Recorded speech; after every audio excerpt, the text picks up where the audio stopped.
بسم اللہ الرحمن الرحیم۔ السلام علیکم ورحمۃ اللہ وبرکاتہ۔ میں کچھ آپ حضرات سے کچھ باتیں شیئر کرنا چاہوں گا کہ جو ہمارے یہاں نیوز چل رہی ہے قرنطینہ سینٹر میں جو ہے مسجد نور تبلیغی مرکز حیدرآباد کے ساتھیوں کو جو ہے لے کر گئے، اور اتنے ساتھیوں کی کہیں جو ہے 90 کی، کہیں 94 کی، کہیں 32 کی نیوز آ رہی ہے کہ ان کے جو رزلٹ پازیٹیو آ گئے ہیں۔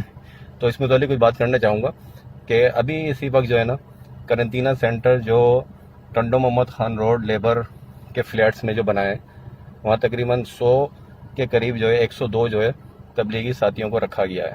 ابھی ہم وہیں سے، ہماری جماعت گئی تھی وہاں، اور ہم وہیں سے نا ساتھی آ رہے ہیں۔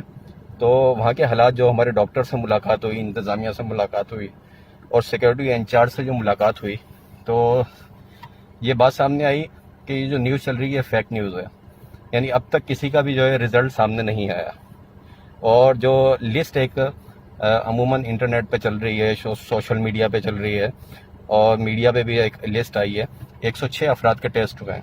اس کے اندر آپ ملاحظہ کریں کہ کچھ فیمیلز کے بھی جو ہے نام اس میں لکھے ہوئے ہیں۔ مسجد نور میں فیمیلز کا کیا کام؟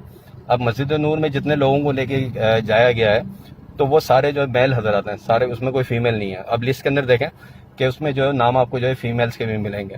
تو لہٰذا جو ہے کسی بھی جھوٹی خبر پہ جو ہے کان نہ دھرے جائیں، اور جو جتنی بھی سچی بات ہے اس کو آگے شیئر کیا جائے۔ تو اب تک ایک بھی کسی ساتھی کی جو ہے رپورٹ سامنے نہیں آئی ہے، تو اگر جیسے کوئی رپورٹ سامنے آئے گی تو ہم آپ سے شیئر کریں گے۔